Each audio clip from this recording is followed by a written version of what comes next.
We are officially in day 4 of the resumption of the Iranian war, and frankly, it's more devastating than the regime could ever have imagined. U.S. forces are absolutely smashing targets throughout the nation, leaving the regime shell-shocked. Now, as you may know, this is all in response to Iran's attack on 3 commercial vessels in the Strait of Hormuz back on Monday. Iranian state media ran its standard operational script that it's been running for 47 years. They're claiming Iran alone determines what routes tankers, supertankers, ships can take through the Strait of Hormuz. And the Oman route is not allowed. Oman is off limits. You have to go through Iran's approved routes and only with Iran's stated permission. Now, U.S. forces, of course, said, yeah, right. Those days are over. Go ahead and choose whatever route you want. The strait is wide open. And so when 3 tankers chose to pass through the strait by way of Oman, Iran attacked them. And the response by U.S. forces has been swift, and it has been absolutely brutal.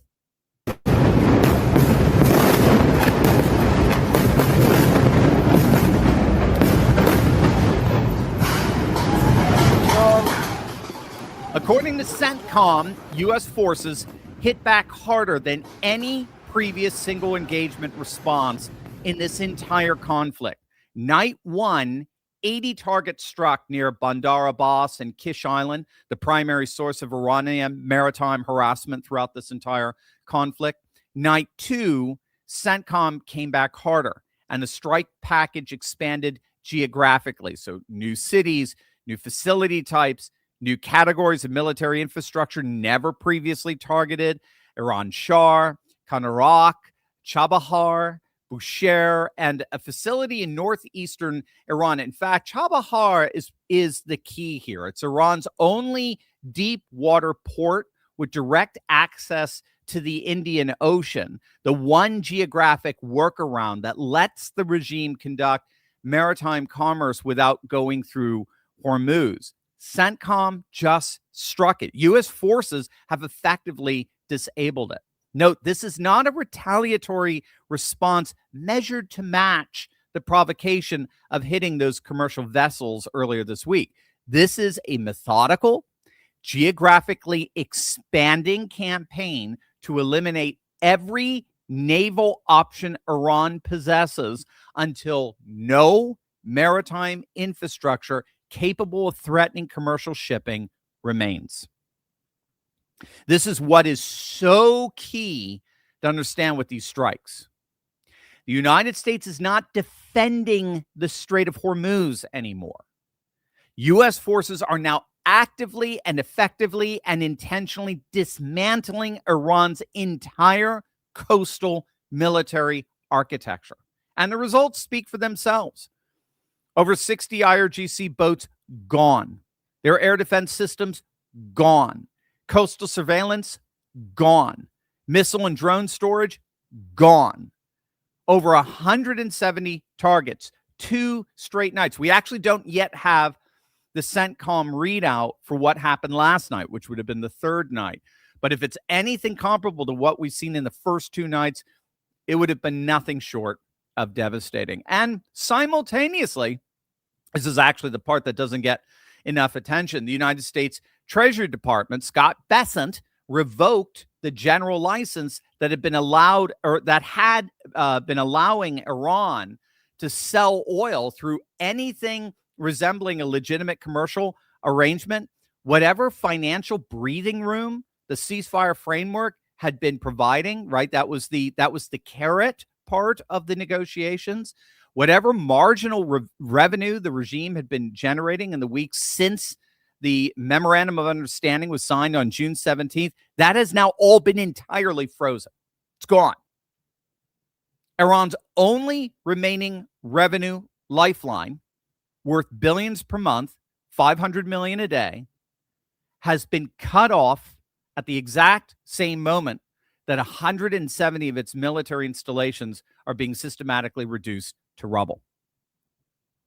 The economic and military tracks, or if you want to use your alliteration, the money and military tracks of this pressure campaign just merged into a single simultaneous escalation, a rear naked chokehold that is literally forcing Iran to tap out. And they're going to have to do that again.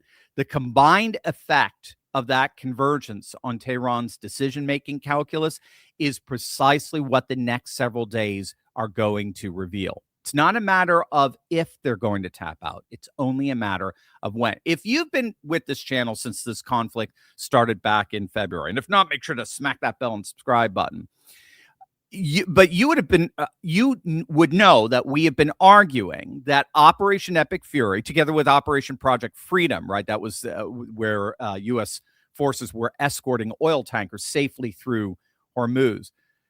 That was an intricately designed trap to eliminate the one single trump card, the sole solitary point of leverage that Iran had over the entire world. So if you want to take a step back and really understand what's going on here, strategically speaking, in terms of what U.S. forces are doing and how it relates to geopolitics, for 47 years, the Islamic Republic constructed its entire geopolitical identity around a single strategic asset, and that's the Strait of Hormuz. 20% of the world's daily oil supply passes through that narrow 21-mile channel.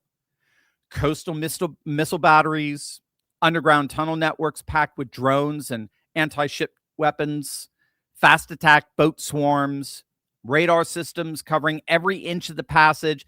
The entire Revolutionary Guard, the IRGC, was built around one premise: make the strait so terrifying, so expensive to challenge, that no American president, no Western power would ever dare push Tehran to the brink. And the key here, the real trump card, was that the threat of shutting the strait down alone was sufficient. The threat was sufficient. They didn't actually have to do it. The threat of $200 a barrel oil, the saber rattling of a mass cost of living crisis paralyzing the West, the threat of a global energy shock no president wanted on his watch. That is how Iran held the world hostage for 47 years. Then Donald J. Trump entered the scene. And he looked at the Strait of Hormuz, and he saw something very different. He didn't see a threat. He saw a trap. A trap that he was going to let Iran walk right into. Here, again, if there's one thing you're getting from this analysis that we've been, again, giving since February 28th, this is the single most important thing you need to understand about this conflict. Trump wanted Iran to close the strait. I'll say that again. He wanted Iran to make good on their threats. He wanted Iran to shut down the strait.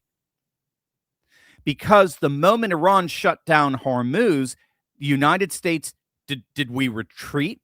Did we say, oh, okay, we're sorry. We didn't, just like MSNBC and CNN were saying, oh, we didn't know you were going to do that. Oh, we weren't prepared for that. We did. What did we do? We counterattacked. We counterattacked militarily and economically. The U.S. Navy launched a counter blockade, cutting off Iran's own ports and thus cutting Tehran off from its ability to export its own oil. All the while, simultaneously, U.S. forces launched a sustained escort operation, shepherding commercial vessels right through the strait under armed protection. Iran's Mosquito fleet couldn't stop a single escorted ship. Not one. Nada. Zero. But, and here's the key, but U.S. and Israeli forces first had to defang Iran militarily in order to be able to pull off this blockade. If they didn't, Iran would be attacking our ships left and right.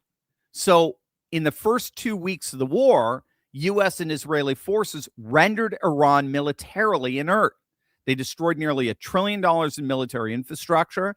They destroyed their air force, their navy, 90% of their missile capacity, their launchers, a significant portion of their drones. And so, having been completely defanged, Iran was powerless to stop the counter blockade, which cut them off from $500 million a day of desperately needed oil revenue. And I've explained it this way for weeks now. This counter blockade, like I just alluded to, it functioned like a rear naked chokehold in an MMA fight, right?